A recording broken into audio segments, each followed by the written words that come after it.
sons are considered a great attainment and a big accomplishment in a dementia unit. And because most of the residents are women in their early 80s with Alzheimer's, any men coming into the unit are welcomed, but especially the sons. And it's the sons that get all the flattery. They're all tall and handsome, and whether they're your son or not, they'll be much revered. And as a result of that, sons actually enjoy this flattery and praise, many of them often saying, oh, we don't get this at home.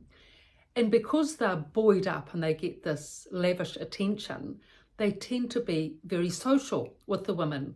They get to know their names, they bring in their dog from home, they're social, they have cups of tea with them, and all round it's a very social occasion. So whether you have a son or not, still, you gain from the company and the solace and the camaraderie and fun that sons bring.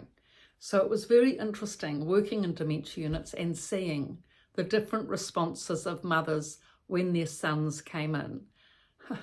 It was fast.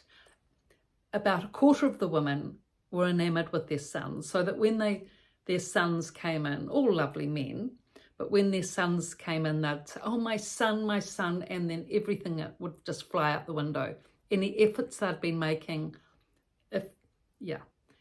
any workshops we'd been having, any discussions we'd been having, any topics, everything went out the window, except hopefully they'd remember their name. That was it. Which, in one particular occasion, there was one woman who, she was a lovely woman, and she was very into positivity, and she made a lot of effort to be positive, actually, and she learnt to remember her sons' names, not the one son, but all three sons. But when the son came, I'd say to her, now, your son comes 2 o'clock every Saturday, and so I want you to prepare for it. I want you to ask him if he can organise for you to get a newspaper, because you've been asking all week for a newspaper, and none of us can authorise it except your son, because he's the power of attorney. So I didn't say power of attorney, but I just said your son is the one that will be able to get you the newspaper. So please, when he comes in the door, it's nearly 2 o'clock now, 2 minutes to 2. He'll be coming now, so please ask him for a newspaper, that you would like to get a newspaper. That's all you need to say, that you would like a newspaper. Yes, I'll do that. Yes, definitely I'll do that. I tried so hard with her and so many other women I tried this with. Please ask your son for a newspaper. And no, come in, completely forget about it. It would just wash over them. So as a result of this, nobody ever got the newspaper, sadly. It was the one thing where the tables never turned. So the women couldn't get it together enough when their sons came in to ask them for the newspaper. They never asked their sons for anything, actually. I really noticed that. They never asked their sons for anything. They would ask their daughters for things, not the newspaper, which would have been really helpful had they, but they'd ask their daughters for things like lipsticks, powder, chocolate, and a duvet to keep warm. But they'd never ask their sons for anything. Their sons were their sons, and that was it. No demands on their sons. Now, for the other women, so that was about a quarter of the women were like that. My son, and that was it. The world completely revolved around their sons. Now, interestingly enough, with the other women, there was one woman. She was a lovely woman, very measured in her tone. She had been a widow early on from the war, and she brought up her 2 sons on her own. And those sons were amazing. In complete contrast to the other women, these 2 sons were well measured, just like her. They'd come in, maybe they got some praise from the other woman, as all men do, all sons do in particular, but they weren't affected. They were there for their mother, And what they'd do is they would just come and sit in the group. That's it. They would come and sit, be silent, observe, and be part of it. They'd come up to their mother, give eye contact, say, "Hi, Mum, it's, Barry, it's Bob, I'm here to be with you." And she'd nod, eye contact back, smile, connect. That was all they needed to do.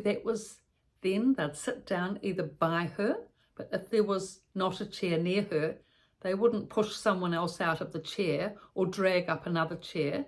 They'd just say, "No, I'll sit in the group opposite Mum, I can see her." And then they'd join in the workshop and they'd engage, they'd participate, they'd say something now and then. And that was it. There was such a powerful presence those two men had. And they were professional men, both business guys. It wasn't like they were meditators or anything, as far as I know. But they had the sense and the presence to be present with their mother. And as a result of that, they actually got to enjoy the workshops. They loved the workshops. One came on one Friday, and the other son came the next Friday. So each Friday, one of them would come, be part of the workshop, and their mother would sometimes wave to them from the other side of the group. And they'd join in the workshop, smiles. They'd got to know a few of the other residents. Then after an hour of that, they'd say bye to Mum. And that was it. Total, utter contribution. Presence, power, pleasant people. Pleasant personalities who contributed with their presence and their personal power. It was really stabilizing, actually. I mean, social visits are good. Little dogs are good. Saying hi and how handsome are you was all good.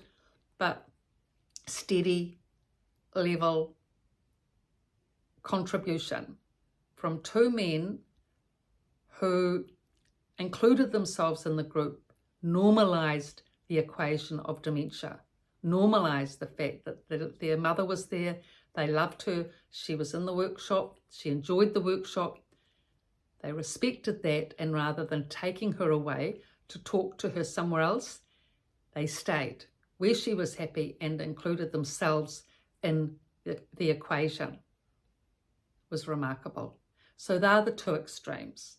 And then, of course, there's other sons in between who come, some regularly, some not. Some sons take their mothers out on fabulous outings to art galleries and walks in the park and walks to the beach and cafes, and, because they've got the strength with the wheelchair, the strength to put the wheelchair in the back of the car, the strength and energy to walk Mum around in the wheelchair, because you need quite a bit of strength for manoeuvring that wheelchair. And sons, big strong sons, don't mind doing that for Mum. And it's a fabulous outing. They can take Mum out now and then and give her a good quality visit where she can see her friends and go to a birthday party and have a treat. It can do them for quite a few months. That one visit, they'll be able to remember often because it's such powerful, positive, strong memories. And there was one dementia resident who had a son exactly like that. He took her to this fabulous art exhibition, which I'd actually told her about, and she remembered it, and she told him about it, and he took her.